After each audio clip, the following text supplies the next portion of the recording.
I will say that it's never too late to, Okay. to pick up a mountain bike. I mean, I got my mom at 67 years old at Canuga riding like on a mountain bike.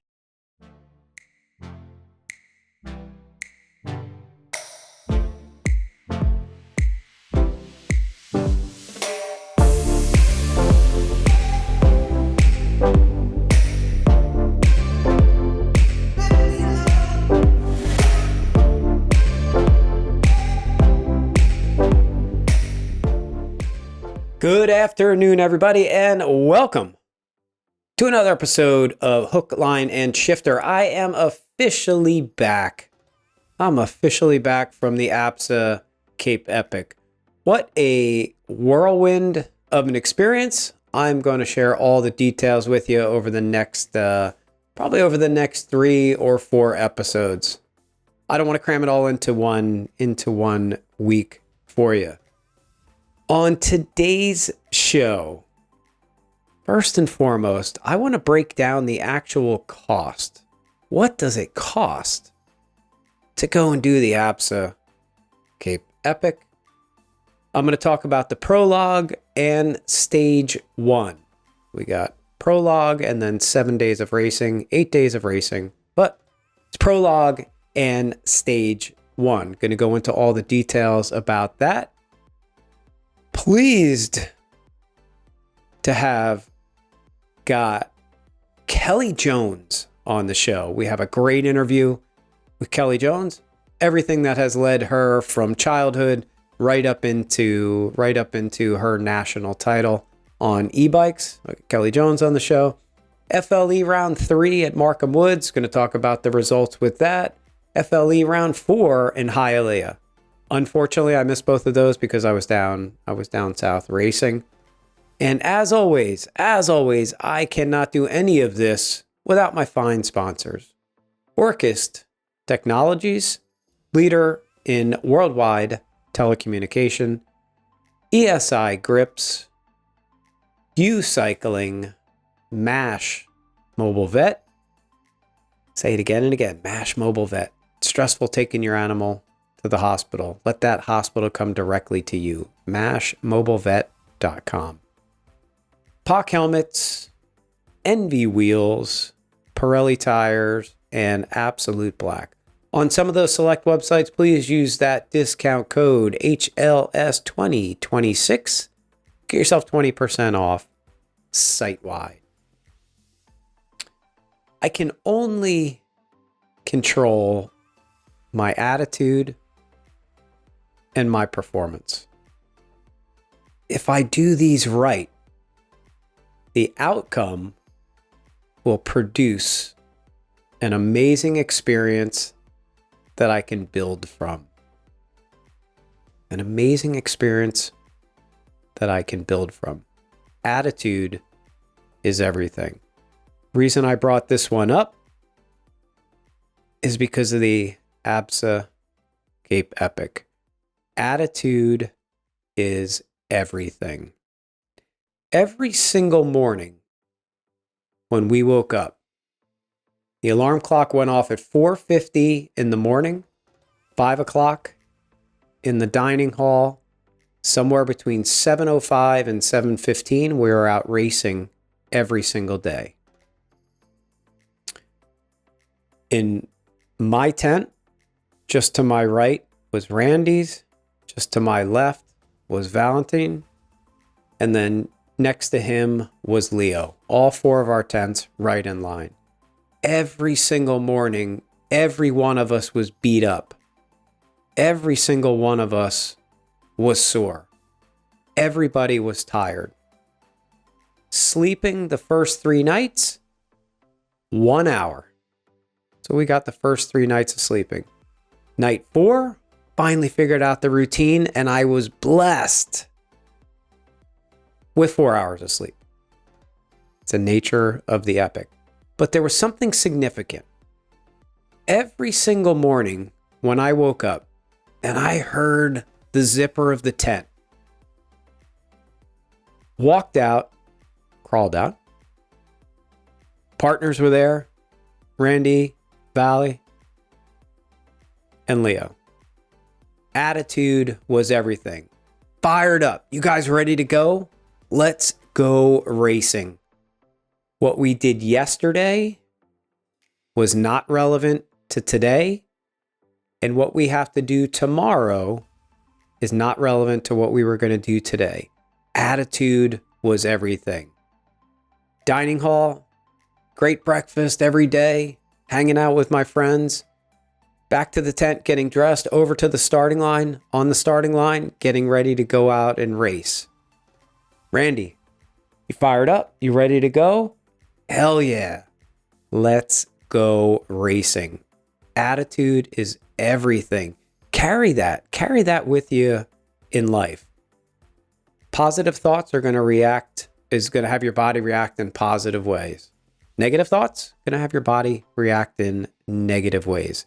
A little bit later in the show, when I have the interview with Kelly, you're going to hear she actually talks a little bit about this too. So I thought it was pretty relevant to talk about that. I can only control my attitude and my performance. If I do these right, the outcome will produce an amazing experience that I can build from. Every day we build from that positive attitude and the experiences that we had.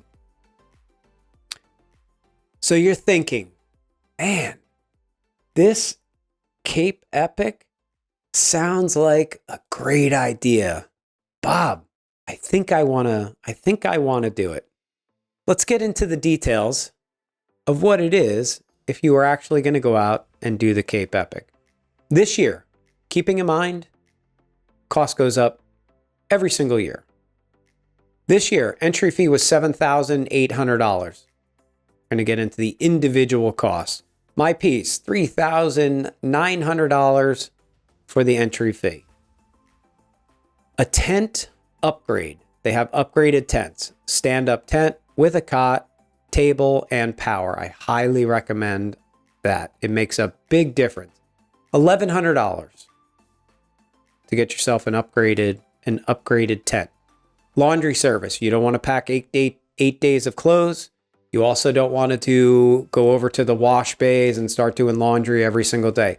Laundry service, something you're gonna wanna have. $400 for a laundry service.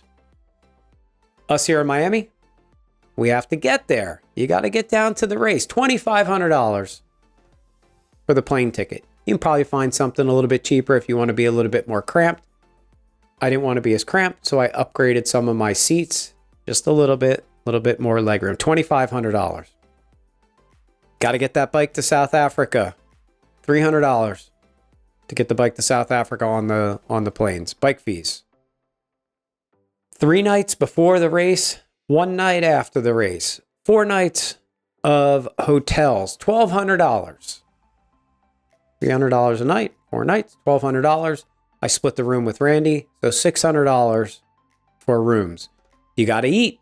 When you're at camp, you eat what they have prior and after. Got to eat. About $300 spent on food. While you're racing, you need a little bit of nutrition, right? You gotta have the food to go out and race from 3 to 7 hours every single day that you're there. You need some nutrition. $250 for nutrition. Grand total, $9,350. But wait, there's more.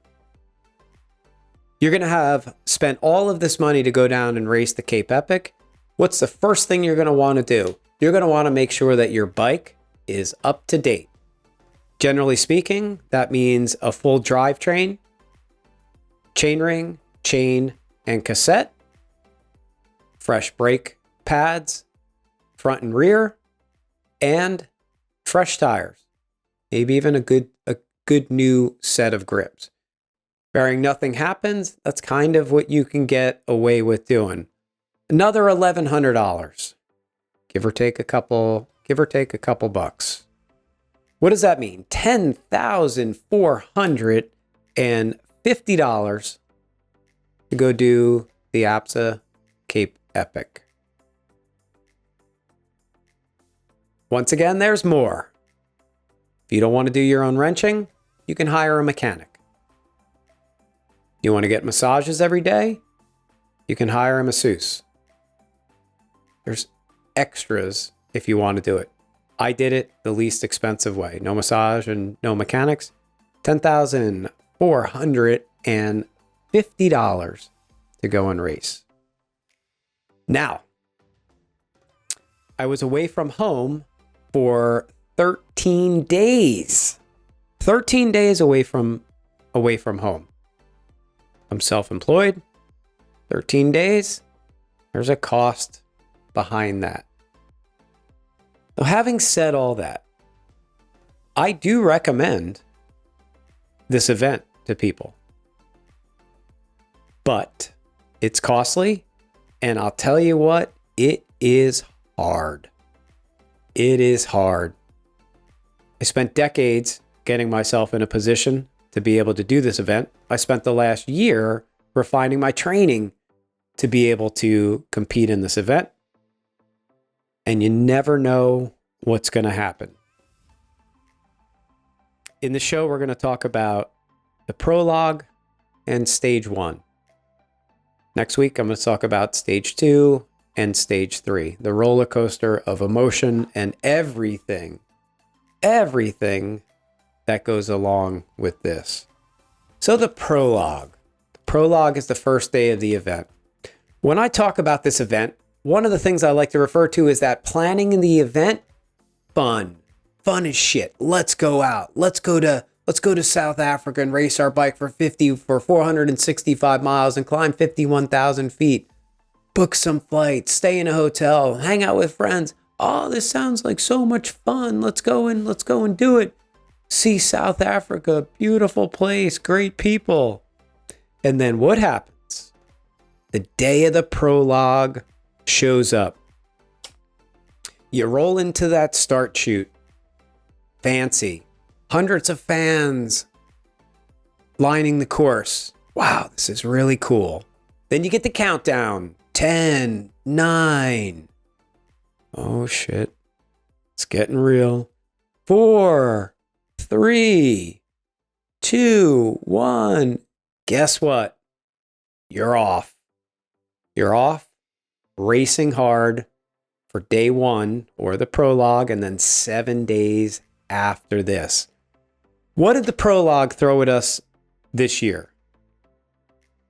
Took us, Randy and I, about 57 minutes to complete 1,420 feet of elevation gain, 12.4 miles, an average speed of 12.9, and a max speed of 33. Here's the kicker. 106 degrees. 106 degrees.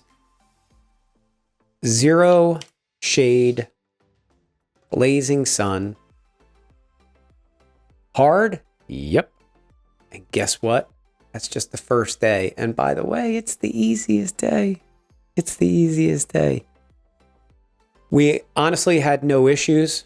Everything worked out. No mechanical issues that day. I was on point. Randy was on point. Very, very good communication between the two of us. In earlier episodes, I talked about numbers that I was trying to show up at the Cape Epic with, and I wound up showing up exactly where I wanted to be. I was 139 pounds.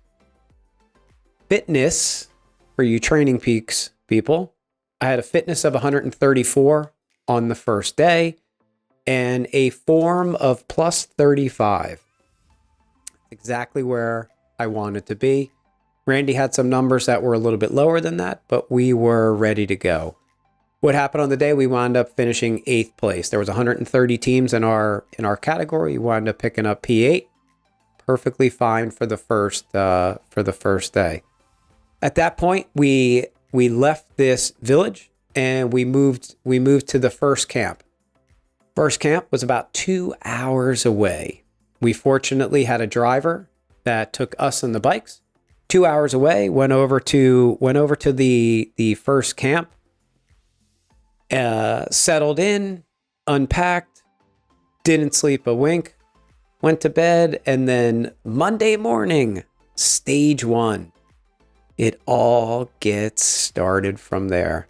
That 57 minutes a day earlier, nothing. Stage one. What do we have for stage one? Randy and I finished it in 4 hours and 43 minutes, 7,000 feet of climbing that day, approximately 55 miles, average speed 11.7, and our max speed of 32. Here's the kicker with that day, which you would never expect in South Africa. 63 degrees when we started the race, peak of the day 95 degrees when we were done. We started this day, I think it's 7:05 or 7:10 in the morning. So 4 hours later is about noon, where it was 95 degrees. I'm sure a little bit later on the day it was probably nearing 100 degrees. For numbers for me, fitness went up a little bit. I was at 138 and I still held a plus 35 to start out that day. How did we finish? P6. We picked up some couple places.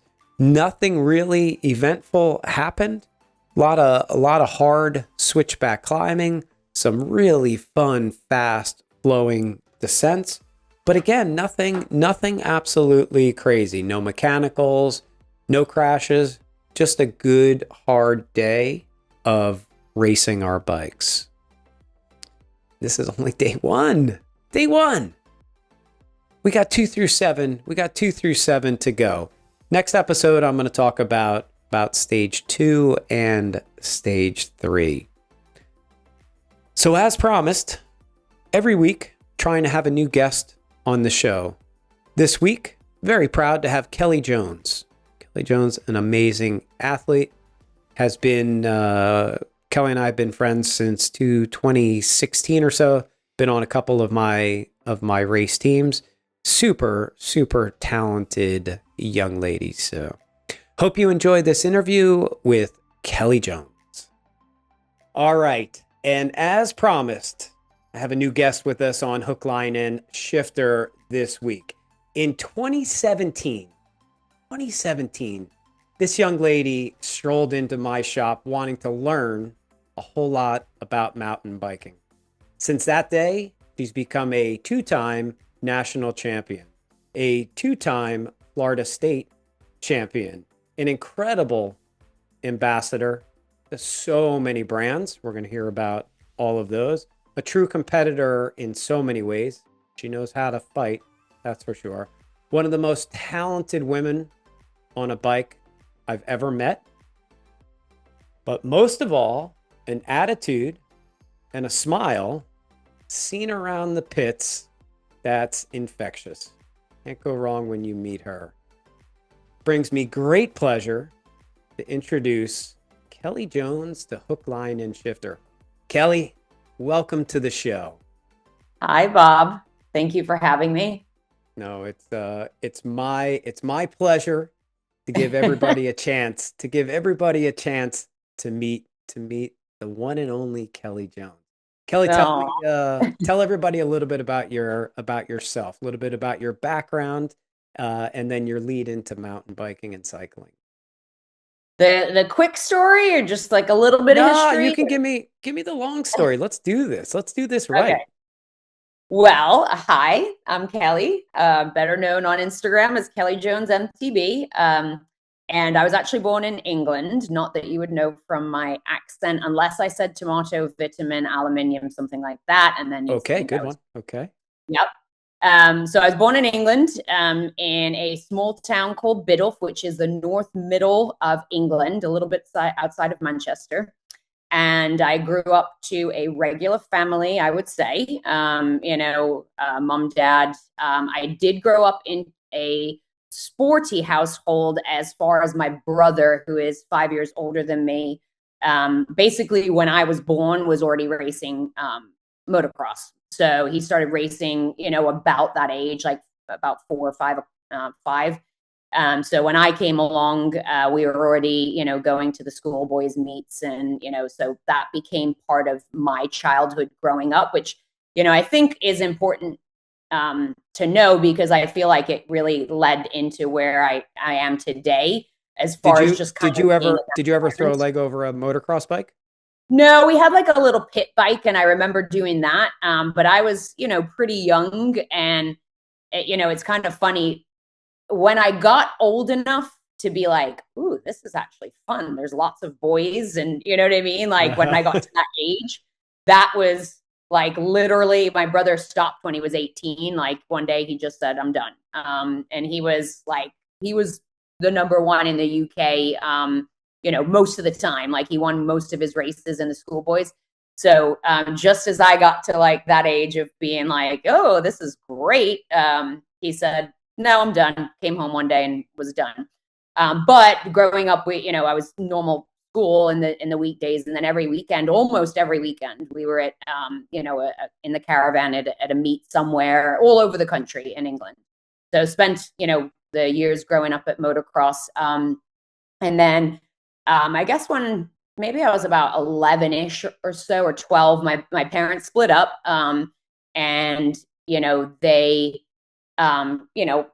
they dealt with us together still as a united front, but they, were separated. I say that because it was still, a supportive home. Wasn't like a traumatic experience for me, at least. Then my mom did meet somebody else, and she and my dad eventually did as well. And that person, who is now, my stepdad, his job after a few years transferred to New York. And then I was like 14 then. And so she had wanted me to go to America, but I was like, absolutely not. Like, who at 14 years old wants to go to America when they have like their whole life in their town that they grew up in, and, all the stuff that, you have as a kid? It's like a pretty like important time. So I'd said absolutely not. So she had gone over there and decided she would stay like a short term in America. And I was with dad and my brother, in the house we grew up in. And it was at about that time that I kind of started hanging around with like not a good crowd in my town. And where I come from, it's, it is a bit rough. If like somebody that might know England, there is quite a lot of rough areas. It's not like the ghetto or anything, but rough areas like the estate and the council estate, not necessarily a very luxurious area. So started hanging around with people that I shouldn't be, and getting up to stuff that I shouldn't be doing. And I did come home one night drunk, and being young, like now I think about it and I'm like, Jesus, like that's insane. But also in England, drinking was pretty normal for a lot of kids, because the drinking age is 18. So kids started having beers and stuff when they were 13, 14. Like you'd steal it at your grandma's house on a holiday, all you and your cousins, and so. And then I looked older. I was probably the same height I am now. And so me and a couple of my friends and some of my older friends, we would go down to the town when I was like 14 and go to the pubs, and they would let us in because we kind of looked 18. It's not hard to look 18. And we'd have a couple of ciders or whatever and take the bus home.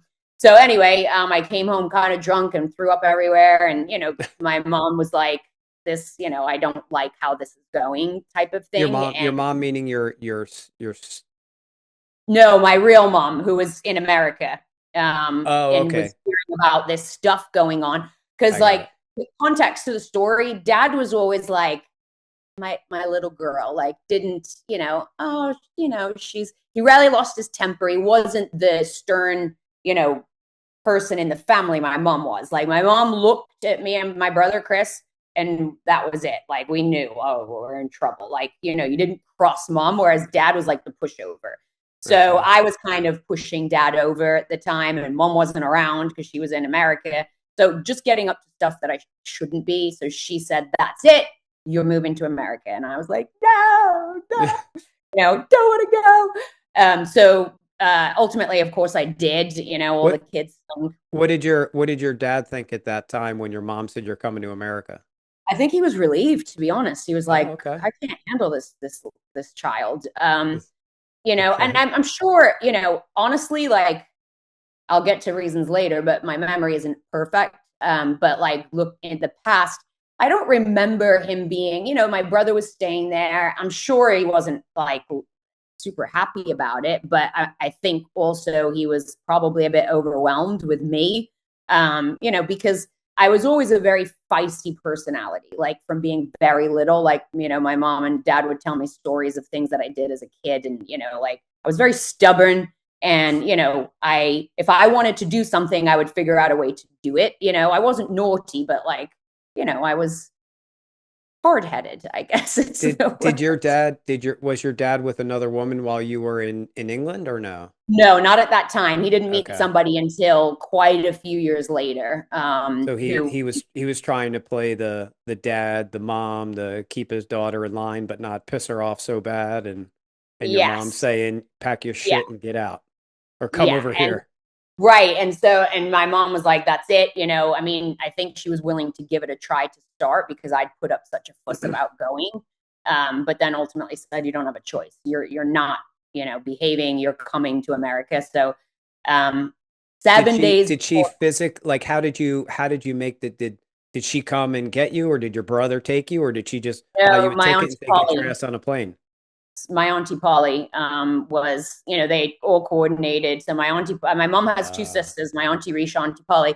Growing up, they were other mothers to me. I spent as much time at my auntie Polly's house as I did at, my mom's house. Polly was local. My auntie Rish lived in Yeovil, which is down south.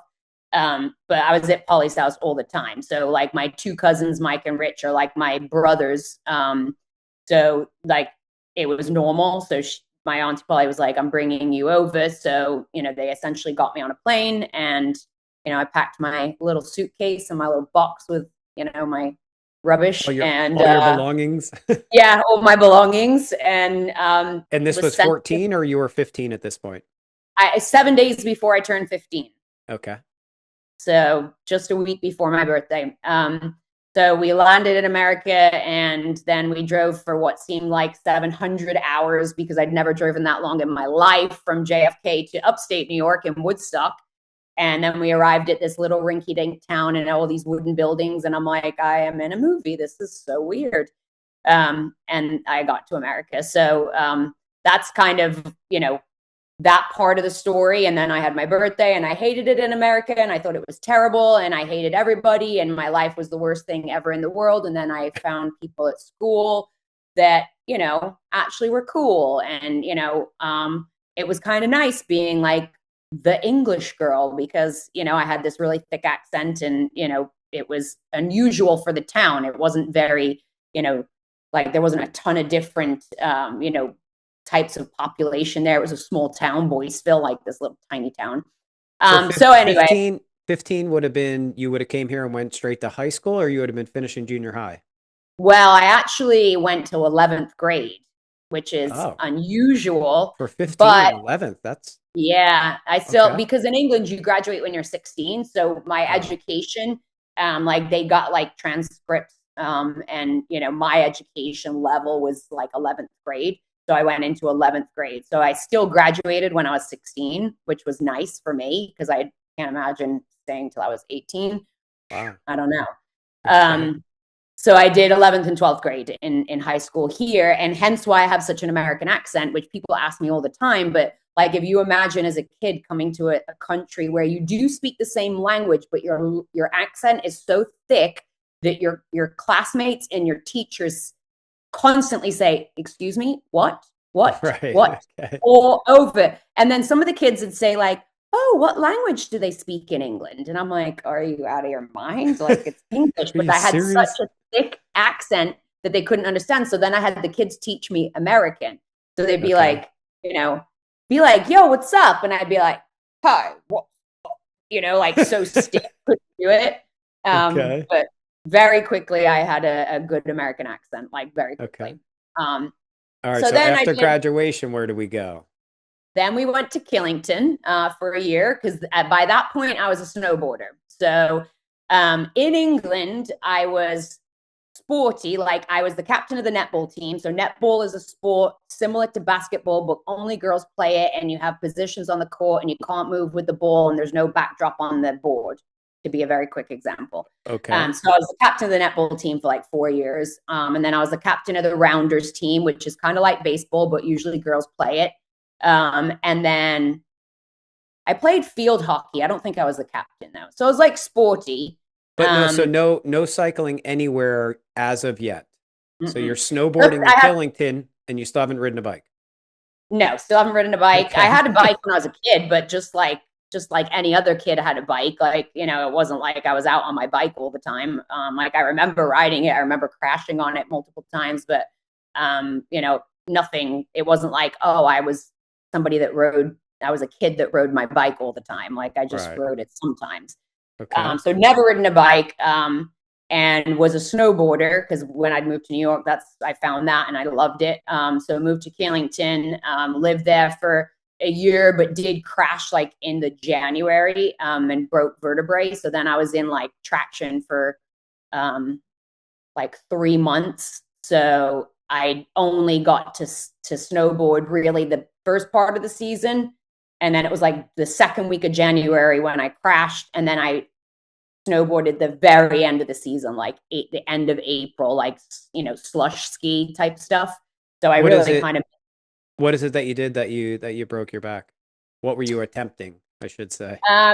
Just a jump, like a bowl in the side of the run, but it wasn't like a regular, it wasn't like a built up jump. It was like a natural bowl. And I, of course, didn't do what you're supposed to do, walk it, look at it, just went full gas because I did stuff like that and still kind of do. And it actually flipped me forward. And I did a front somersault, but didn't make the whole way around and landed on the back of my neck and shoulders. And it compressed my spine and broke my vertebrae. Okay. So that obviously put a bit of a halt on the snowboarding. Okay. So you were in this, you were 16 now or 17? I'd have been 17 then, because I was done with school. So 17 and getting closer to 18. Then I came back to New York. Still wasn't snowboarding. I mean, still wasn't mountain biking. Was working, waitressing jobs, like just different stuff. Then decided to move to Florida, which I don't even know if you know this part. But I moved to Florida with my girlfriend for like a year. We were out one night drinking and said, screw New York, let's move to Florida. So we got in our car and we packed up our lunch boxes and we drove to Florida and we lived on a sailboat on Las Olas, on one of the isles on Las Olas. What did your mom think about all of this going on? Was she just happy to get you to America and then whatever happens from here I mean, up until that point, I had gotten in trouble with things, but nothing, I always had good grades. Like I always, was always a responsible, respectful person. Always got caught for everything. Like I was not good at being sneaky. But like, nothing was really like a huge problem. And, I think, I see a difference nowadays, but I think, older generations too kind of were a bit different. When I was a kid, we didn't have cell phones, and things like that. So it was like, come home before it goes dark type of thing. And that carried on, as you got older. So how did you sell going home to your mom and be like, hey, me, what was your girlfriend's name at the time? Christabel. What'd you say? Christabel. So you went home and you told your mom and said, hey, Mom, I got this great idea. Christabel and I are moving to Florida and living on a sailboat. What was her reaction to that? Oh, that's a great idea. Or what the hell are you doing, Kel? Okay. No, okay. She was like, okay. I mean, if that's what you think is going to be fun. I don't honestly remember too much dialogue. I think I probably told her that because I was probably like over 18 by this point. I could have even been closer to 19 thinking about it. So like a little bit of time had passed. So, I mean, I don't think it was necessarily I even asked. I probably said, I am doing this Okay. type of thing. And so I mean, yeah, it wasn't like a big deal. And my stepdad, Raj, was like, okay, whatever. Christabel was a little bit older than me. She was like 1 year. So I think at that point we were probably 19 and 20. So it's like, Okay. you're in a, So now 19 and 20, you come to Florida and live on a sailboat for a year. Well, still not riding a bike. I'm not Okay. really doing any sport then. Okay. Christabel worked at at a quarter deck on the beach, and Okay. I worked at Cheeseburger, which was a 50s inspired diner style hamburger joint that had like all these different sizes, 8 quarter, half-pound burgers, and it was like a 50s style joint. Okay. That's where I worked Okay. and met some cool people there. And honestly, like we were just partying. We were going out at night, you know, working in the daytime and partying at nighttime, and that was the end of the story. And Okay. then it obviously we decided, okay, we've kind of had enough of that. And then we came back to New York. And then when I got back to New York, I kind of settled in up there. I had 3 jobs for a while. I was the head buyer for like a high-end retail, contemporary retail store, and which I'd worked for on and off since I was like 15. Like I'd work in the summers and things like that. So I started working full time for her. And then I also worked in a restaurant. And then a little bit later, I also started bartending. So I had like 3 jobs going at all times, not doing any sports other than snowboarding in the winter, but nothing like specific in the summer. Okay. And, that probably was the time frame where I started, getting into a little bit of, trouble myself, not with like law, but I had maybe some run-ins with the law, but nothing like bad. But I was Okay. partying a lot, and things were not great. In On the outside, everything looked fine. On the inside, things weren't so great. And then I what actually happened was I got a phone call in 2020. I'm sorry, 2006, I guess it would have been. Yeah. So I think it was May of 2006. And I got a phone call from a family member saying, you need to get home immediately. Your dad's not well. I'm like, not well. And I'm like, what? So made some phone calls. Basically, I think it was a weekend, and I think I flew out on Monday or Tuesday. And my brother was living in Florida already by that time. So I was in New York. I was living not with my parents or anything. Um, What made Chris decide to go from England to Florida? Why did he want out? so he came over a little bit after.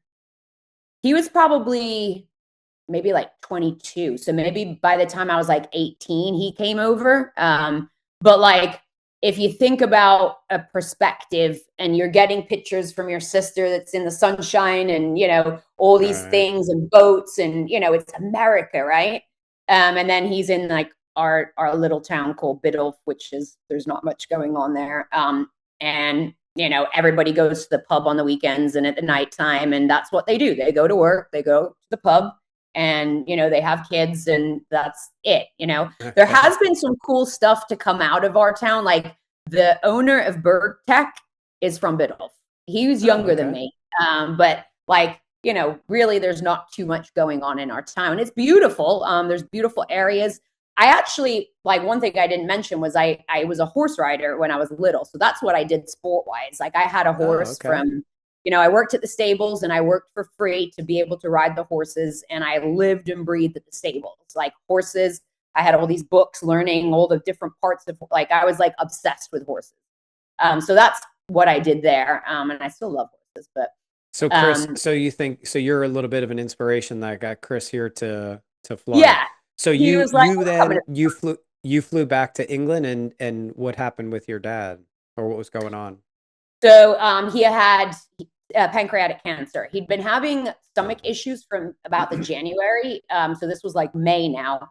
And then he finally got like, scans and stuff, and it was stage 4 pancreatic cancer. And he was 56. Oh, So, wow. long story short, we were there until he passed on June 26th of 2006. So it was about like 5 weeks after we got there. So Oh, okay. meanwhile, I had a whole life, right? In New York, jobs, the whole 9 yards. I just dropped it all, left. Like, it was actually a really good lesson in life, because at that time and that age, I thought things would just crumble because I did everything at my job, like literally everything. And it was one of those life lessons that things just go on. Like, you Hmm. know, you're always replaceable. And I don't say that in a way to be, like a mean way, but that's the truth. Like, if you're not there, somebody else will figure out and do it. And I think that was like something that I took away from that whole scenario, is like, things don't crumble. Like, things just keep going on, whether you're there or not. So like, do your best when you're there, because somebody else can always do it. But anyway, Right that on. was a side note. But So um, after your dad passed, you then went back to New York. so I went back to New York, and I was married in New York. I forgot to tell you that bit. So I was young, young, young, young, young, and I was miserable. And not in the very beginning, but basically right afterwards. And so while I was in England, I had the epiphany of like, life is too short. Why am I miserable? So when I got back to New York, I packed up my car, called my mom. And by this time, my mom was in Florida because my brother was here. Oh God, my story is so long. They had a beautiful house on the Hudson River and decided, this is maybe where I get it from. They decided one day they were going to sell everything and go sailing on their big, beautiful wooden sailboat. And that's what they did. They had a house sale. They sold every single damn thing except a small storage unit. And they went on their boat and went off sailing. So this is Your mom and Roger, or they dragged Chris with like, them. no, my mom and Roger. Chris got to Florida because he helped a guy bring a boat from New York to Florida, and he just never left. Got So it. that's how Okay. he. So So now he you're Chris now was the you're first one in Florida. your mom and your stepdad are sailing around the world, and you're are sailing, and you're going, well, the hell with this. I'm heading back to Florida. Yeah, I was like, that's the only other place I had family. So it was either, do I go back to England or do I stay in America and go to Florida? So I, chose Florida. Um, so I packed up my car and I drove to Florida, and that's how I ended up in Florida. But still not riding bikes. Still not a Um, bike. no, but that was kind of the catalyst to, my kind of what got me to bikes. And I, joke with people that biking saved my life, but it like legitimately did. There you go. So then I wasn't, I mentioned before, like I was doing things I shouldn't, just partying, but then people grow out of that, right? But like I didn't. And it continued, and then it spiraled. And what happened is I started having like back problems and things like that. And then I got prescribed opiates, and that was not a good mix for me. And long story short, I had a serious, serious problem for many, many years. Um, And this and is all stemming back from your snowboarding accident. yeah, Okay. yeah. Okay. And nowadays, I mean, my back's killing me today, but like, I do a lot of strength exercises and things like that. But back then, I didn't do any physical therapy after the crash. Like when you're young, like at least for me, it's like, I'll be fine. Like I didn't do any recommendations. Literally, like they said, don't ride again. As soon as the 3-month mark passed, I took that thing off, my metal bracy thing, and I was back out on the trails. And I remember I had a bad crash on a big jump, and I thought I broke the back again, and my brother was ready to kill me. But just going, like back to things that now in hindsight you realize are important things to do, like follow recommendations, Right. crash, like do it. But like when you're young, you don't. I mean, I didn't give a shit. Um, so then, so I was in a really bad place. I won't get into a ton of details, but like death was definitely imminent for me in the situation that I was in and the things that I was doing. And it got really, really, really, really bad. And so I guess kind of what happened is, I'd been trying to get help and in and out of things, and nothing was really sticking. And knowing what you know now, when you say nothing was sticking, as as at your age now, reflecting back on the situation then, why do you think nothing was sticking? the lack of commitment from me. Okay. That's all it is. Okay. There's many excuses to be made, but ultimately, like, as someone attempting to recover from whatever it is, mental health, drugs, alcohol, whatever it is, it takes commitment. And if you're not 100% committed, you will very likely fail. And the only The person that can commit is you. And one of the reasons I'm kind of I wanted to tie back into this, as far as what does your mind think now about the reason back then, the commitment to a program, commitment to something, because we'll get into it a little bit more, but fast forward now, I think this commitment thing into wanting to be a successful athlete or a successful person, that you are at your craft, requires that kind of commitment that I think has, the situation you went through, absolutely horrendous, but I believe also that it leads you to the person that you are now. So it's kind of some insight to, in my opinion, to what it takes to be really good at anything that you're gonna do. It's not gonna happen overnight. You have to have that commitment to it. So it's, for you to go back and for you to be able to say now, yeah, it was all my fault. I wasn't willing to commit and put in the time and the effort and the energy into it. Yeah. And, like, I work in mental health and substance abuse now. And, I don't work on site anymore. I'm remote. But like, when I was on site, I'd have a lot of conversations with clients because, you know, there's the first phase, which isn't a choice.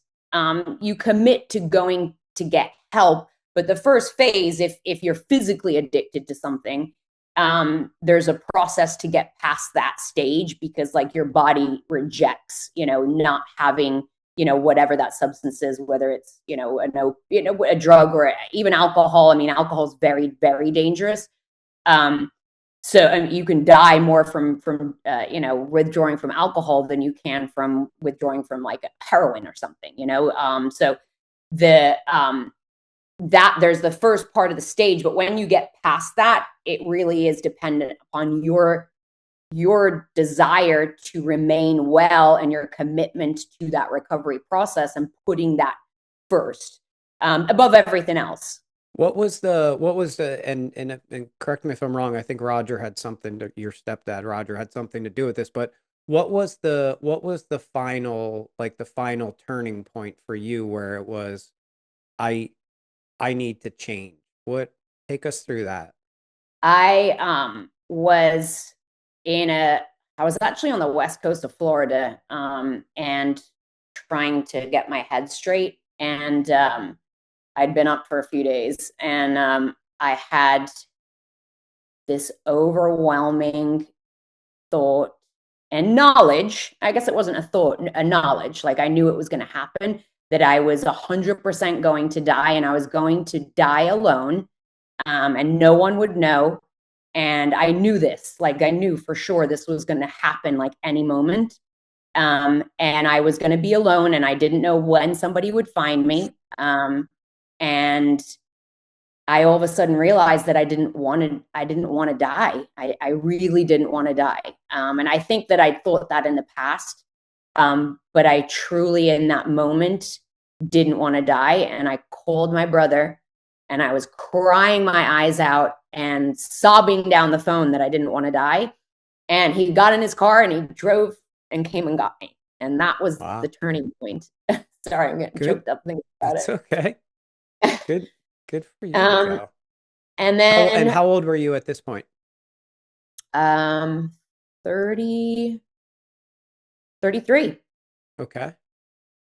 So, yeah, kind All of right. old. So now you so So now let's go a little bit further into your recovered. Everything is good. How did Tell us how cycling started to get into your life. You don't have to dive into mountain biking yet, but your cycling and your triathlon experiences.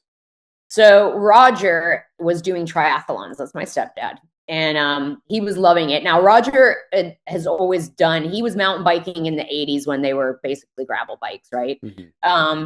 So he's still got Dave Yates frames from like 1991 hanging in his garage. He's been a mountain biker, a biker. He raced bikes. So, everything bike. And he'd started doing triathlons in Florida, which there's tons all over the place. I never And I when I was, never knew Roger did triathlons. yeah. Oh, yeah. Looking at him today, I would have never thought I a know. You'd million years never that he did guess. that. Okay. Yeah, he All did right. tons. Wow. And he kept saying, he wanted me to do it when I was still not well. So this is before I even got, better. Because he thought it would be so good, like it'd give you something to focus on, like, something to make you better, right? And he even actually had me do one when I wasn't well, and I'm surprised I didn't die. But I vaguely remembered it. It was a Max Cycle one, like down in Miami. And I did like the fat tire category, and I got third in my place, and I barely even remember like the race or anything. Okay. But then I would think about that as I was in my journey of getting well. And then like as I would talk to them, because I was in a facility for like 5 months. And he would say, like, you did so good. We got to do that when you're ready. And so it became something that I started to look forward to, like, oh yeah, I do want to do that. Like, yeah, this is good. And then I also started going to the gym, and I found that like I had, it's very hard for me to quiet my mind. And that had been a big problem in a lot of like the programs, like meditate, do this. Like, I can't meditate. I can't sit and like shut everything out. My brain doesn't work that way. It goes like 24/7. So Right. I had to find a way to like quiet my mind, and the gym was helping with that. So as soon as I could, when I was out of the facility, there was a triathlon in Ocala, and he said, if I get you a bike, I'm gonna go do it. Like, would you come? And I was like, yeah, sign me up. Let's do it.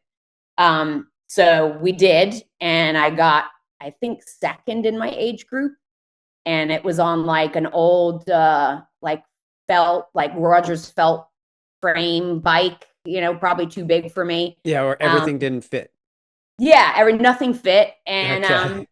that was the start of it. And then I think I did 56 triathlons in the next, from 2013 to 2017. I counted them one Wow. time. I did Good for you. 56. I did 5 half irons. I never did a full iron, but I mainly did the Olympic distance. Sprints were no good for me because I'm not a fast runner, and that's just too fast.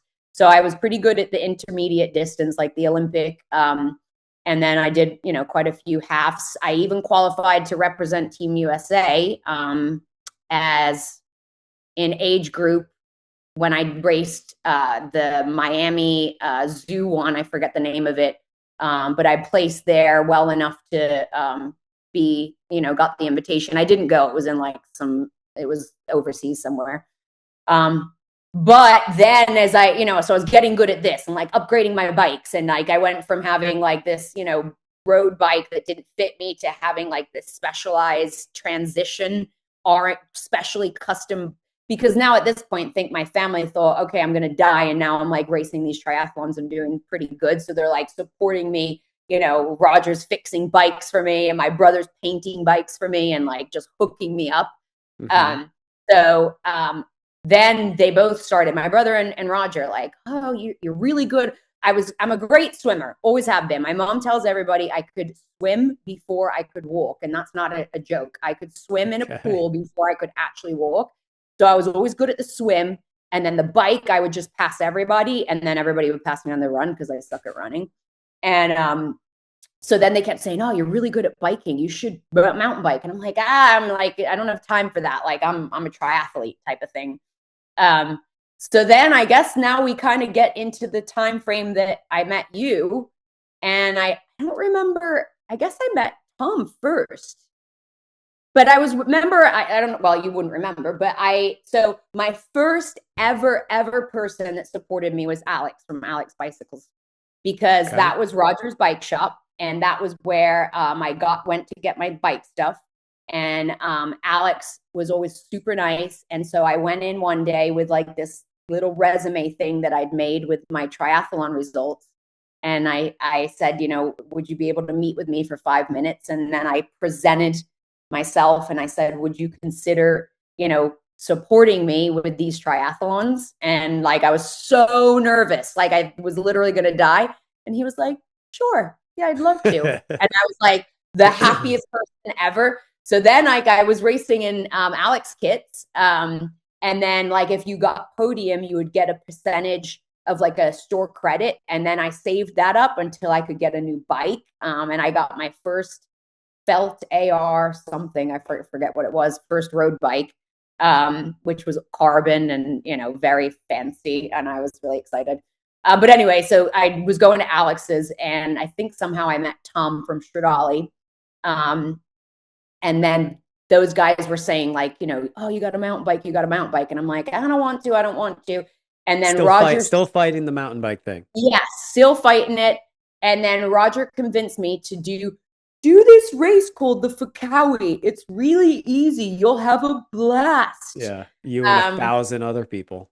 And so that was my first mountain bike experience. And it was on Roger's old spot or steel hardtail frame. And I did the 50 miler or whatever the distance was. And I remember coming back on the levee from Everglades back to like Atlantic, that stretch. Yep, cutting across. Yeah. Miles. And I was by myself and it was windy. And, like I just thought this is the worst thing in the world. And people were coming back and cutting across that piece of the levee. Let me interject for 1 second. For those of that you don't know, the Fakawi was a race. Let me rephrase that. It was not a race. It was a group ride every year for a number of years. And where did Fakawi come from? It was where the fuck are we? Which means Jimmy used to lay out a course that we'd wind up in places we have no idea why or where we were at. I was around for the first one where there might have been 30 of us. And then I think it probably went on for about a decade to where it wound up having maybe 12 to 1,500 people. And it just grew way too big. It no longer exists, but it was actually a really, really fun event. So one of the sections that Kelly's referring to is we used to go up to the airboat park, and then we would go east across the levee. And anybody that knows this the east-west direction of the levee up near the airboat park is absolutely horrendous. To top off doing it in a headwind, I completely get why you would say this sucks. This is horrible. To this day, I'm 30 years into this, and every time I have to get on that east-west leg of the levee, my first thought is this sucks. So nothing has changed, but clearly something kept you around, Cal. Yeah. Well, I didn't think that stretch was ever going to end. And nowadays I'm like, it's not that far. It really isn't. But it did feel like 50 miles. 10 miles felt like 50. Yep. But obviously that's towards the latter part of the race, and it did end and I did finish. And then I said it was terrible. And then the next day I was like, no, that was actually pretty fun. And that's really where it started. And then my brother and Roger started taking me to Markham, which is, my local, is your local. You ride there every day. Great park in South Florida. And, I started riding there, and then I decided, I was still doing triathlons though. And I decided to sign up and do this race in Amelia from Gone Riding. Didn't know what it was. Didn't know how to do a mountain bike race, had no idea how many laps it was going to be. Drove down there. Basically, Roger was like, oh, you'll be fine. Just do it type of thing. Like, that's what like him and my brother would be like, there's sections in Markham that are quite technical. If you know the trail, and there's one called Crime Scene that is, pretty gnarly, and they would say, just Somebody, follow. somebody, somebody taught you how to jump something down crime scene.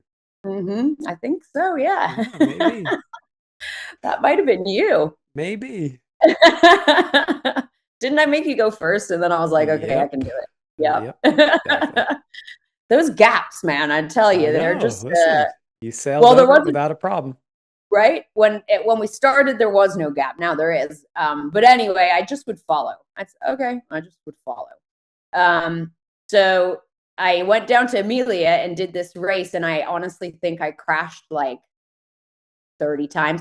I remember there was like all the locals, like Guy Mazzone and all the guys that like, I kind of grew up around because they were friends with Raj and, and they were all cheering and just laughing because me and this other girl were crashing. But anyway, long story short, I came third and I thought it was the best time of my life. Okay. And And then, crashing, you thought, wow, this is the oh yeah, greatest thing ever. I thought it was so great. And, what I really liked was that I was mountain biking and there was nothing else I was thinking about Yep. except mountain biking because it was so difficult and technical and every single ounce of my concentration was on this thing that I was doing, these bars that I was holding and where was I going and I knew nothing. Do you recall the And bike you were on?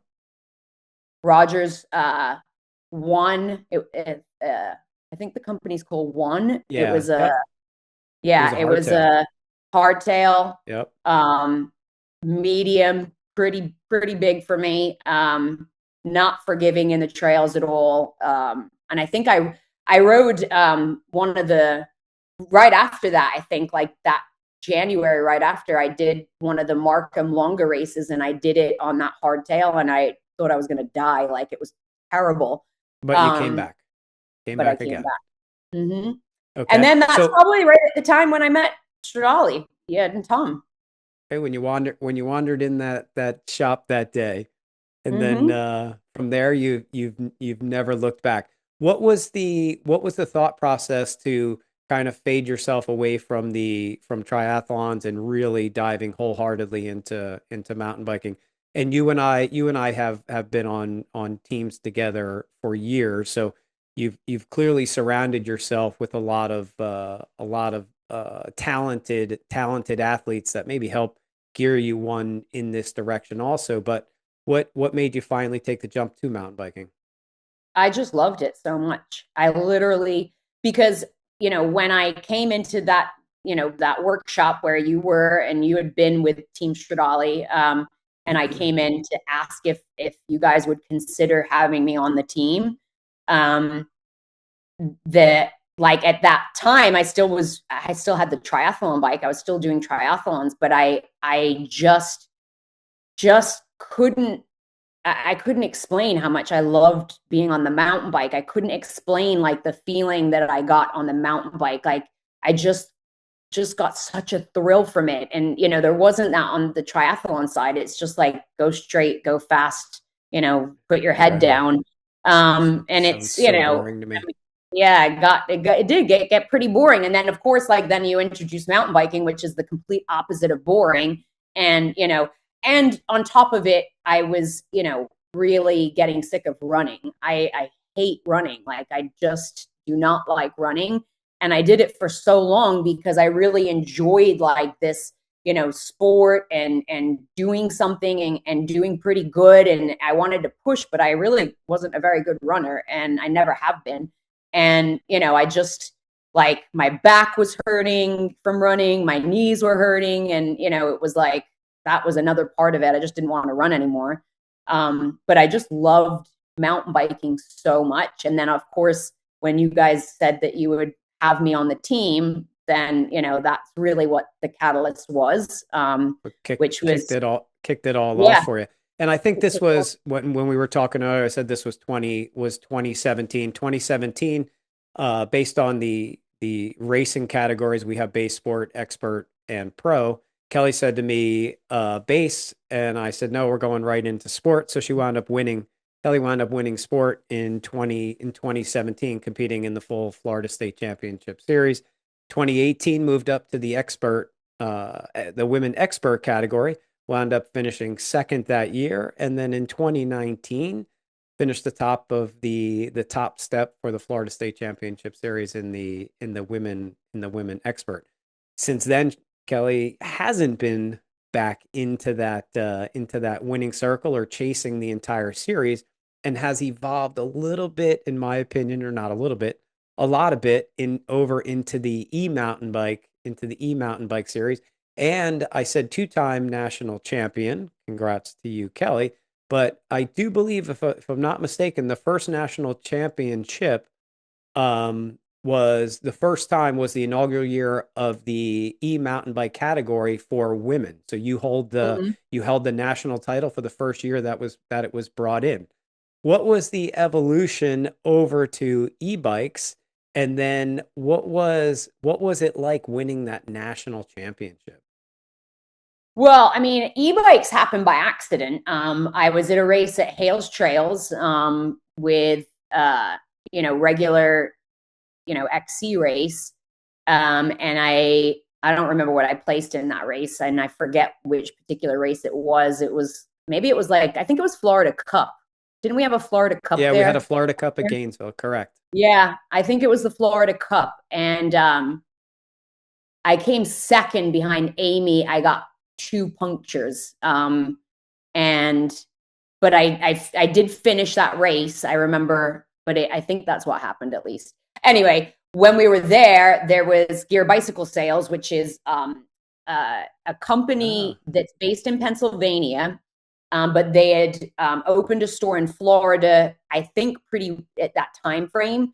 And they in Pennsylvania, Gear Bicycle Sales is really well known for the GNCC, which is the motocross and ATV events that happen throughout all the country. It's a really big deal, but they also have the biggest e-bike race in the country that happens. They usually have 7 to 8 or 9 rounds of e-bike racing throughout the season with the regular ATV and moto racing. So Gear Bicycle Sales is a main sponsor of that event, and a huge advocate for e-bikes. Like, all the people at those races have e-bikes to do the track, and then a lot of them race the e-bike on the e-bike day. So they had opened a store in Florida, and I don't know how it happened, but they came to this Florida Cup with a truck full of e-bikes, is basically the top and tail of it. And Dave and Terry from Gone Riding decided to do a Florida e-bike Cup race after the race. It was like I don't even know how it came about. And I was like, oh, that sounds super fun. I want to do that. And, some of my other friends did, like Ginny did it, and Mackie and Matt, and, a bunch of us, because there was they had all these bikes there. So we all used bikes. And I remember racing that same course, right? The same exact course that I'd done on the XC bike that morning, because this was the afternoon. Literally Cheshire grinning, on this bike, thinking, might kill myself any minute because it's so fast, but having the best time of my life on this darn bike. I could not stop laughing and grinning. And when we finished the race and I won it, there wasn't a ton of us in it, but, and I just was laughing and laughing because I just thought it was the best thing in the world. And that's kind of how I started on the e-bikes. And then I'm like, this is really fun. And I did do some GNCC stuff with USWE, so I kind of got a bit familiar with the e-bike racing anyway through that. I was working, I wasn't racing, but that's kind of how that happened. So I continued to do random, mountain bike racing, but then also started to kind of do some e-bike racing as well. So then I won the e-bike Florida State Cup, I think, in 2020 or 2021, Okay. A couple of years, I forget. But that's how that happened. And then honestly, in the last couple of years, I've had so many damn injuries that I've been off my mountain bike. I said, to you before we started, I was racing the XC bike, and then I crashed on the e-bike after the XC bike in Jacksonville when I broke my collarbone. And I feel ever since then, I've had so many just issues going on. So then the e-bike's always doable, right? You have to be in top condition to race your XC bike. And I think I've said this before, but I race to win. I don't race to because it's oh, I want to go race my bike. My goal is to win. And if I'm not in condition to think I can do that, maybe this is like kind of a silly thought, but I don't do it then. Like if I know that I don't have a chance to win because of whatever reason, then it's like I don't want to go and do it. And like so like I've been battling like back and hip issues. And so it's like I can still race the e-bike because that's, you know, not the same as, you know, putting out 1,000 watts up a short climb on the mountain bike. It takes a lot of, you know, and I've been racing gravel bikes and stuff. It's not the same. Like, I don't think that there's nothing that compares to racing the mountain bike as far as like the power that you need, the strength, the conditioning, you know, to be, you know, a top-notch mountain bike athlete. It takes a lot of dedication. So And you know that. take us, yes, take us through that. Take us through your first national title on the e-bike. What was it like lining up? First of all, what was the nerves like, and where was it? Where was it at? Was this at Bear Creek? No, it was Pennsylvania last year. So what was the year before? The last couple, it was 2 years in a row. It was on the East Coast. Yeah, I thought it was Bear Creek over Maybe it in was. Pennsylvania.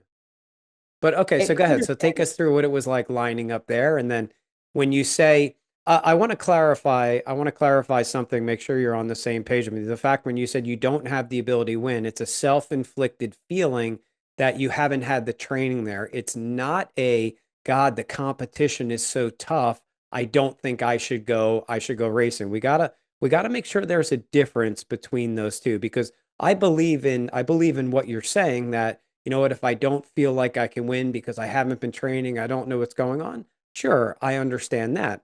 But if you scan the field and you say, "Oh my God, that person is super strong. That person is super strong. That person is super strong." Oh yeah, I don't feel like doing this. I think that's a load of That's shit. So, lame.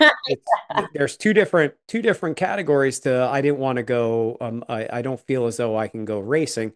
And I think you're in the category of if I'm physically not there, I'm not going to go racing, which is okay to me.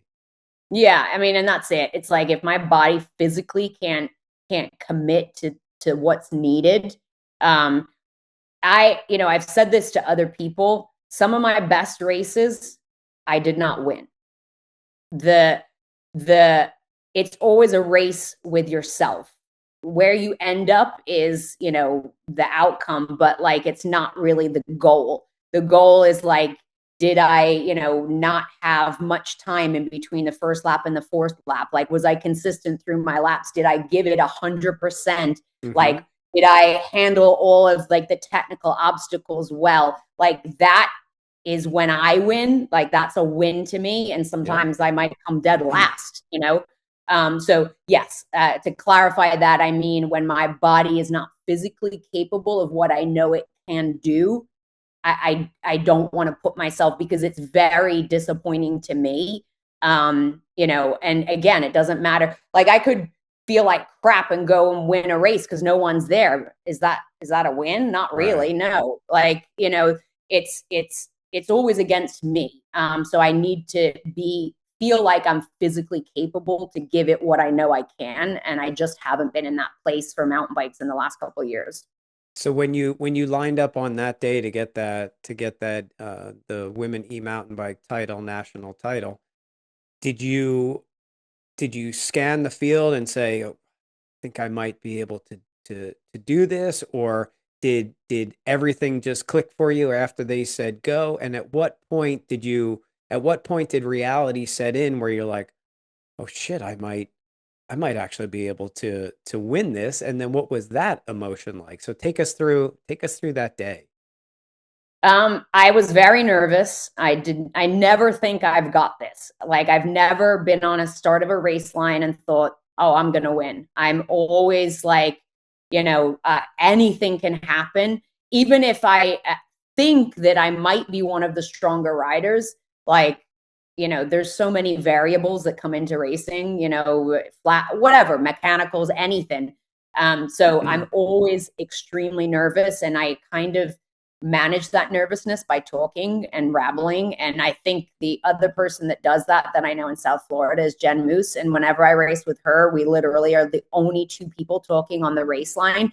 And people think that we're really relaxed and calm, but meanwhile, we're shaking like leaves, about to throw up, and we're talking because that makes us feel better. I'm And I'm I'm grinning. I'm grinning at what you're saying because you're bringing back a memory of one of the conversations that we had at some point years ago about nerves on the starting line, and I remember you telling me the stories about how nervous you were on the starting line, and that you can't grow out of it. It's just the nature of racing and lining up and how you feel. So I can only imagine on that national day how you were feeling. oh yeah, so bad. I mean, if you think back to the first national I ever did on mountain bikes, which was in Winter Park, do you remember that I didn't Of sleep course. and I Yep. was Yeah, I went out. literally That's right. We dry went out and heaving? rode that. We rode that morning together. We did the pre-ride together, and you were telling me how bad your night was. To add something to that, it didn't help the fact that we were at, I don't know, 9,400 feet above sea level, and you and I live at zero. That didn't help the cause, but that's all right. I remember doing the pre-ride with you and talking about the nerves and how shitty your sleep was. I was dry heaving. Because I hadn't been able to eat or drink. I mean, Yeah. and this is like, I've had lots of nights like that. I get very, very nervous. I am not somebody that doesn't get nervous, no matter if it's the biggest race or the smallest race, but of course the bigger ones. So I was super nervous. I was nervous on the line, and I didn't know what would happen. And then when the gun went off, I got a great start. And I will say that people that don't know this should know that I became good at mountain biking quickly because I did something that I think everybody should do, which is get a coach that can teach you how to ride a mountain bike, which was you. Oh, And we thanks. worked together for, I mean, it was a long time, probably a Yeah. year and a half. Like, Yeah. every 2 weeks on a Wednesday, I had my lesson with Bob. And, I went from a bull in a china shop, I think you told me I was, Yeah. because I just would barrel through everything. I didn't understand leg positioning. I didn't know anything. And so I spent time and I committed to working with you on my skills. And that's how I got fast and good. It wasn't because I was just naturally like this great rider. And sometimes people ask me that, and I'm like, yeah, because I literally did lessons for a year and a half, like 2 times a month for an Hmm. hour and sometimes more. Yeah. Lessons, lessons, lessons, practice, practice, practice. And when I would do something right, you would get chills and I would get chills because it would be so exciting that I did something. And there's spots in Markham. I know I just digressed, but there's spots in Markham. There's one place that there's like the little tiny roof. It's like this big. And you taught me how to lift my front wheel and my rear wheel on that particular, that's where we were Uh-huh. practicing. And every time I ride that section, that is exactly what I think about. And I think about the time when I rode it and I did it right. And we were both so happy. And Yeah. there's so many places in Markham that I think of areas that I finally, something clicked for me. And we were like, oh my God, you did it, type of thing. Yeah. But I say that because, I don't, I mean, I guess maybe some people are just like amazing right off the rip, but like I feel like it, you have to give yourself the tools to be able to be good at something, like somebody at the gym gets a coach for the gym, right? Well, like mountain biking to me is the same thing. So I worked with you. So anyway, sorry, didn't mean to go like completely off, but No, that uh, was good one. I think one of the things that you bring up, and it's a topic that I frequently talk about, is unfortunately in mountain biking, you can't muscle your way through your inefficiencies because the muscle is going to wear out. One of the things that I pride myself on, and working with you as long as we did, is I pride myself on, I'm not getting through the trail with muscle. I'm getting through the trail with form, finesse, and technique, and practicing, practicing, practicing technique. If you can't get through something, it doesn't mean pedal harder. That's the mhm. that's the big that's the big difference. Muscle and power is going to run out. Efficiency never runs out. I use a very simple example. There's things that I'm doing on a bicycle that I did in 1979, and I'm still just as excited at it today as I was in 1979 because I know that I'm perfecting or trying to perfect my craft. So every single time I ride, completely open-minded to, did I just get through this section, or did I clean this because of power, or did I clean this because of technique? And if I answered it, I cleaned it because of power. Nope. Going back to practice it again. And I Mm-hmm. do agree with you that I think that's one of the reasons that you have become as good as you have on a bike, is focusing in on those details and all the time that we spent together. Mm-hmm. Yeah. I mean, following, I always say you float, you don't ride, because you just float through the trail, which is all technique. Like sometimes I feel like your wheel doesn't even touch stuff, and, Hmm. that, like when we would work together, that's what I would see. And like, that's what I'd say. Like, I want to be able to ride like 20% as good as that. I want to be able to like, maneuver through, and, just so many little things that you used to say on the trail is a mere suggestion, like Hmm. there's Yep. so many The things trail is from a suggestion. lessons. Yeah. That never will go away. So they were invaluable to me, because that's literally how and then ultimately, which leads up to what we were talking about, e-bikes, like I had that skill from mountain biking, which is transferable to the e-bike. It's still a mountain bike, but you have the assist, little bit different, feathering the brakes differently, a little tiny bit of difference, but you still need, if you're going to race an e-bike, you need skill. That's the top Right. and tail of it, because everybody has a motor. Now, a weight of somebody would make a variance on like how fast maybe you're going to go, but it really boils down to skill. If you have good skill, you're going to move through things quickly, and if you're not as skilled, then it doesn't matter. You're not going to be in the front, because that's what you need on an e-bike.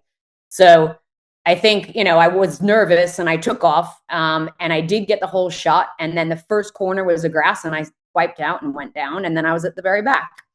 And of course, in that moment was pure panic and also calmness at the same time, because I was on a bike.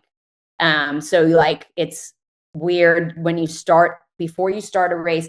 Nowadays, all I tell myself is, as soon as you start, you'll be fine. Like when I feel so nervous, but I know as soon as that pedal moves, everything goes away. Yep. Nothing is there anymore except the focus on what you're doing in that moment.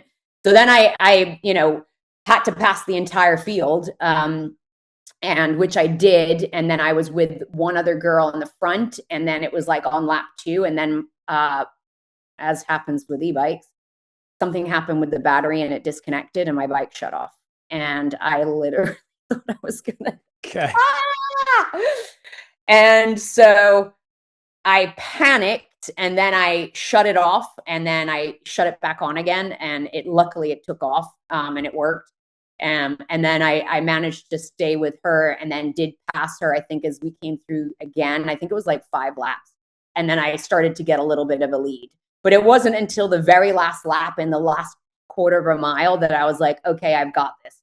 Because I also know that you've never got this until you cross the finish line. Because That's true. again, my bike could shut off, I could crash really bad. Like there's so many things that could happen. So, but then when I mean, of course, I was elated, and it was a really, fun time, because there's so many strong riders in Florida that I'm so close to, including you. And, everyone had these stars and stripes jerseys and these plates, and we were all hanging out, and it just was like a really amazing feeling. So something that I'll cherish forever, because it is special, it's super special to be able to have the ability to go there and then to race. And then if you end up with the outcome that you wanted, it's pretty exciting, I'd say. That's absolutely amazing. If you had to give up, or if you had to pick your road bike, tri bike, mountain bike, or e-bike, if you had to give up all of them and only keep one of them the rest of your career, what are you doing? Oh my goodness, that's a hard one. No, it's not. I have a I mean, feeling I know what you're going to say, but I'm curious. no, I would say a mountain bike, Oh, really? a regular I was mountain bike. going e-bike. Yeah, no, I mean, I love the e-bike, but I've only not ridden the mountain bike because of the pain that I've been having. But I just had a procedure 2 weeks ago. I just went for the checkup and it seems to be doing really well. Um, and I've been thinking about how I can't wait to get on my mountain bike. Cause I mean, all my training was on a mountain bike. I rode the road on a mountain bike. I did the levee on a mountain bike. I did the mountain bike trails on a mountain bike. And it's comfortable and it's a great training tool. So, I mean, if I only could have one, it would be my Hmm. mountain bike. Wow. Okay. At what point do you think after I don't want to talk too much about this about your coming back from this injury, but at what point do you think we'll see you back out on the race scene, whether it's on your acoustic bike or on your e-bike? Are you shooting for things in midsummer, going back to nationals? What's your future plans right now? So I was going to race at Sea Otter, but I don't know if I'm going to be cleared. I actually get a scan on the 14th and I fly out on the 15th. So And depending on what you've won the Sea Otter before, correct? I've won Sea Otter e-bike like 5 times, and then I won the Okay. gravel race last year, the 60 miler. So well, my plan wouldn't actually even be to race e-bike there. It would be to race the gravel bike because I absolutely loved the course last year. It was like 7,500 feet of climbing and it was Nice. like super sweet course. So if I'm cleared, I'll take the gravel bike out there. And then the next one after that is going to be Unbound. I'll do Unbound 100 again. And my Oh, goal there okay. is top five. I got sixth last year. So I'd go for top five. I did go age group last year. If I was in the women pro in the 100, I would have came seventh. Okay. But I did enter age group. I was kind of joking with a friend that there's more competition in the age group on the 100 because everybody goes in the 200. Right. But I can't do 200 because I work, for the 3 days before that, and it's too much. I'm standing on my feet the whole time. So that'll be probably not, maybe not Sea Otter, but then Unbound would be the first, bigger race, and a top Okay. five is my goal. So to beat my time from last year, although it is a different course, but I felt really good last year. And then the next one, if the bike or the back goes well, is Marathon Nationals on the mountain bike, not e-bike, but Marathon Nationals, because I pulled out last year due to what's going on with me. I got about 22 miles in and I was literally crying on the trail, like pushing my bike in agony. And I feel very, that's the only race I've ever DNF'd, pulled out of. So I need to kind of, get my whatever back, my mojo back. The So that's the my goal is July Marathon Nationals on the mountain bike.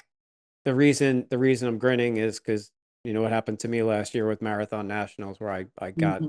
I thought I had COVID, but the worst flu of my life the night before in the morning of the race, and wound up having to go home. So I'm yeah, I'm going back with a little bit of anger to myself for marathons this year. Kelly, let me hit you with just a couple quick questions, and then we can wrap up. Again, I appreciate you coming on Hook, Line, and Shifter with me today. Yeah, sorry I You're rambled. no, you're just fine. You're if there was a piece of advice that you could give women in the sport and possibly not possibly older women, uh a piece of advice you could give them to try and attract them into the sport. What one thing might you suggest to them to try and take up mountain biking? I mean, I would say it doesn't matter what age you are, but I will say that it's never too late to Okay. to pick up a mountain bike. I mean, I got my mom at 67 years old at Canuga riding like on a mountain bike, which is insane. But I think that it's such a sport that gives you so much, it empowers you because it's so like, I don't know, freeing, I guess is the word. For me, when I'm on my bike, I feel so in control and so like powerful. And it's just a relaxing state of mind. And for me, it is meditation. I said it saved my life. It's something that allows me to shut my brain off. So like if somebody was thinking about it and maybe thinking, oh, I'm too old or this, like, or maybe it's too expensive. I mean, you can get great bikes nowadays, especially there's so many used bikes in the market, and bikes last a long time nowadays. Like, especially if it was like a decently spec'd bike from, 5, 10 years ago, it's probably still completely fine and you can pick it up for a good price. And, I would say if you're nervous, like go onto one of the pages. Like I'm on all of the Facebook pages, the mountain bike women's pages. And say like, hey, I'm in the area. Like I had a girl that was local or moved here. So I'd said, just let me know. I'll come meet you at the trail. Like I'll show you the trail. Like just try to meet up with somebody, but like make a post. Like don't be afraid. And also don't think that you have to have these amazing skills to ride a mountain bike. Everybody starts somewhere. I had no skills. I could go straight on a road. That was it. I had legs. That was it. Right. But like everybody can ride a mountain bike, and there's all different types of trails. You can find easy ones until you get comfortable. If you feel like it's too much, there's e-bikes out there which you could put the power on super low just to help assist you, like if maybe you had injuries too. But I think that just getting out there and giving it a try, like if you're thinking about it, then don't think about it, just go do it. Because as I told you earlier in the story, my dad died at 56, and he just had started to stop working 24/7 and started going on vacations with his wife, and then he died. And I think that no matter, like tomorrow I could be dead in a car crash, like God forbid, touch wood, but like we don't know. So if it's something that you've thought about and thought, oh, I'd like to do that, then just do it. And also, if you can't get a bike, reach out on a page. Just, I got bikes. I'll borrow anybody a bike whenever they want to.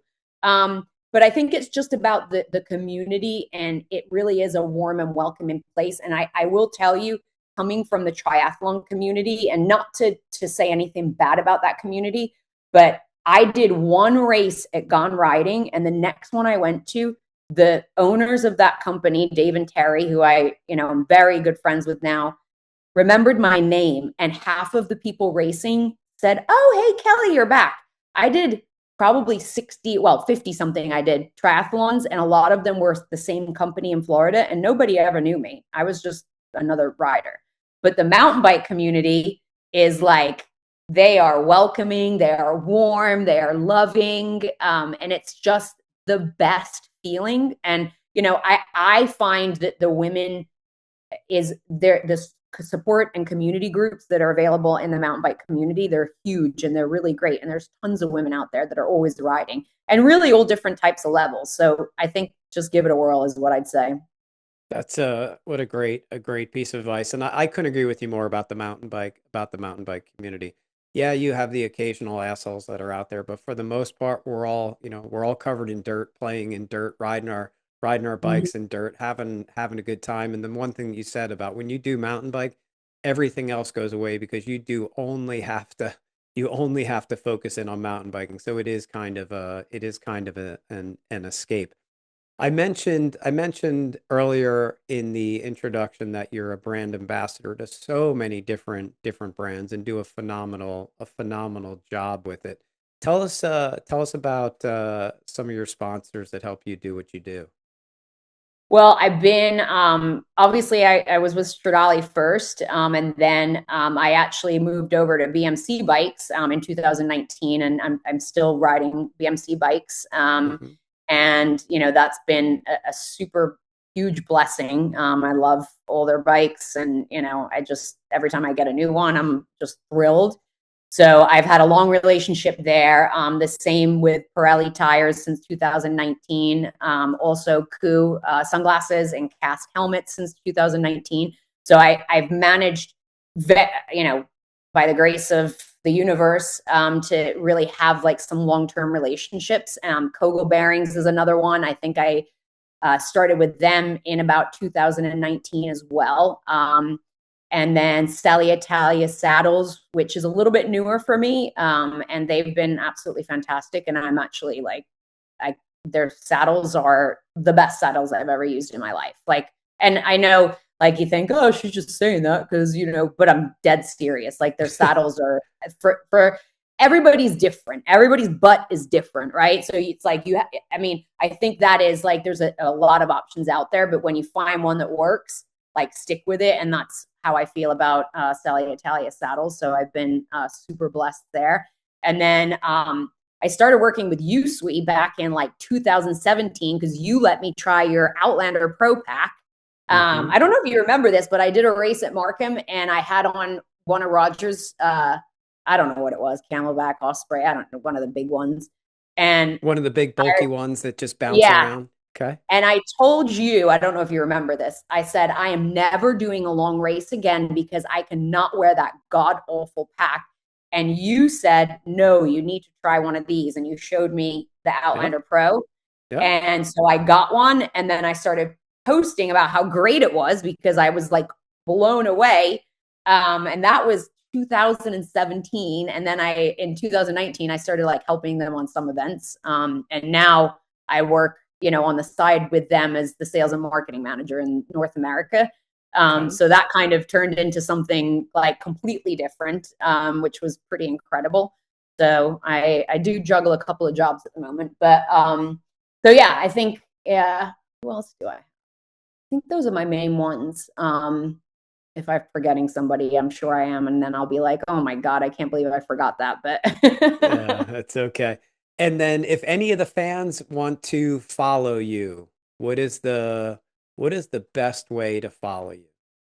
On Instagram. I've been quiet recently because I haven't been writing, but Kelly Jones MTB is my handle. And also on YouTube, it's Kelly Jones MTB, but I haven't been doing any videos, but hopefully with, you know, this end of this recovery period, my hope is to start putting some videos out again because we had a little roll going, me and my partner. He is fast at editing and I would be the person in the camera. So it worked pretty good. So, but Kelly Jones MTB across the board is which is why I need to start doing the MTB part, right? Like right. My Kelly Jones gravel road nowadays. Like I got to get back to the mountain bike. No, let's keep you on the mountain bike side. Kelly, listen, I had an absolute great time with you today. I'm sure the fans got a chance to see a side of you that maybe nobody has ever known. So I appreciate you taking your valuable time to hang out with me today on Hook, Line, and Shifter and share all of your experiences. And like I said, I look forward to seeing you out back on the race scene. I'm sure the fans are looking forward to seeing your smiling face out there also. Best of luck to you if you do go to the Sea Otter. Good luck with that. Best of you at Unbound. What do you got? About 10 weeks away or so until that thing kicks off. And then I'm sure I'll run into you sometime over the summer. So Kelly, thank you so much for coming on Hook, Line, and Shifter today. I appreciate your time. Thank you for having me, Bob. It's been an honor. I appreciate it. Absolutely. Be well, Kelly. Thank you. Bye. All right. I hope you enjoyed that interview with Kelly Jones. Super, super talented woman on a bicycle. Proud to have her as my friend and proud to have her as a teammate for so long. Again, if you're out at any one of the races, please check in with her, stop and say hi. She's a joy to try and talk to. Always has some good insight about racing. And she represents so many brands, like she said at the end of that interview. If there's anything that you ever need from one of those, feel free to reach out to her. I'm sure she'll find a way to hook you up. So while I was in Africa, the first weekend that we were in Africa, the FLE, the Florida Endurance Series, the tour went over to Markham Woods in Orlando. Time trial on Saturday, and then the cross country on Sunday. Just going to give a couple quick results to that. So the Marathon Open. Winner for that went to Carlos Pacheco, Braxton second, Seth third, Kyle fourth, and Zach fifth. The amateur class, Fernando. Marathon Open 40 plus, Bruno. Marathon Open 50 plus. See what happened here for 50 plus. Wooder and got first. Jeff Wade got himself a second, and Kenan third. Not bad. Not bad in that group. The reason I say that is they're my counterparts for being that 50 plus category. In 60 plus, Charles got the win, Joe Fabry, and then Robert Lucas wound up picking up the third. Marathon Open Women, Maria got the win there. And then from there, the sprint categories, which is half the distance. Sprint Open, Adrian got first. Sprint Amateur, Tomas got first. 40 plus, Darwin Gill. 50 plus, Pablo. And 60 plus, Adam. Sprint Women, Brooke. Sprint Clydesdale, Joshua. So pretty good event. Markham Woods in Orlando, if you happen to be in that area, is actually a really, really, really fun course. Not much elevation, obviously very little, if not any, elevation gain, but still a pretty fun course to try and race at. Challenging if they haven't had any rain, a little bit on the sandy side, but definitely a lot of fun. I recommend it if you're in the Orlando area. From there, the tour went down to Amelia, to Hialeah, Amelia Earhart Park down in Hialeah, FLE number 4. Once again, course was a little bit on the long side from the feedback I got from everybody. Generally, Amelia is an 8-lap race. It's a 4-lap for the sprint, 8-lap for the open class. This particular day, it wound up being 10 laps. So those guys really had a long day at Amelia. And this time of year, we never really know with the weather, but generally speaking, we're starting to ease our way into summer. So they probably had a pretty hot day out there. So in the Marathon Open, Marco Carey got himself the win in that job. Good job, Marco. He's been on this show before. Check in a couple episodes ago. Marathon Amateur, Camilo got the win there. 40 plus, Philip. 50 plus, Wooder again got himself the win in the 50 plus. Derry getting himself second. Good job, Derry. Ivan getting third. Jeff Wade giving himself a fourth. And honorable mention to Alex, to Alejandro, one of my guys, also picking up 5th place in the 50 plus. 60 plus, Charles got himself a win, taking down Robert Lucas. Come on, Robert, step up your game, man. You can do this. Marathon Open Women, Maria got the win there. Over in the sprint category, Rodrigo got the win there. Mario in second, Benny in third. Sprint Amateur, Tomas got the win there. 40 plus in the sprint category, which was a 5-lap category. Steven got the win there. 50 plus, Alexander Duran got the win. And 60 plus, Emilio got the win there. Sprint Women, Valentina. Good job. Good job, Valentina. Beating out Deanna and Brittany. Good job, Valentina. And the Clydesdale Open, Joshua got the win there. Sorry, I missed that event. But like I said, I was down in Africa doing some racing there. But next FLE, I'll be back around to throw my name in the hat for some competition there, which I believe we're over at 2 weeks from now. We're at Quiet Waters for the Coconut Cup final, and then the following weekend up in Ocala for the Hammerhead, another round of the FLE series. Wow. A lot of stuff going on with racing these days down in South Florida, and obviously me coming back from South Africa. I definitely am not going back to the Cape Epic. There's nothing to do with the event, just has to do with the cost. I've done it twice, 2019 and 2026. That's plenty for me. Such a costly event. I want to invest that money someplace else to experience some different things. Maybe we'll head over to Switzerland next year for the Swiss Epic. Next episode, next weekend, another surprise guest for you. Not going to tell you who it is just yet. Going to talk about stage 2 and stage 3. Go into a little bit more detail of everything that happened with those 2 days. I'll also have a pre-ride video from Quiet Waters for that following Saturday. So next Tuesday, I'll have a video up for the pre-ride of Quiet Waters Park for what we can experience at the final Coconut Cup final there on Sunday.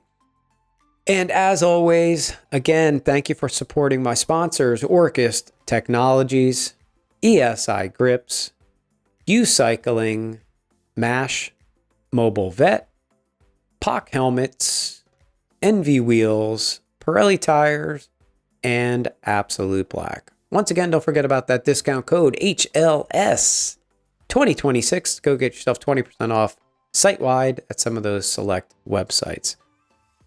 Once again, I was your host, Bob McCarty. Hope you enjoyed that interview with Kelly Jones. Thank you for watching. Thank you for subscribing. Please like and share. Have another great training week, and we'll see you next week for another episode. Be well.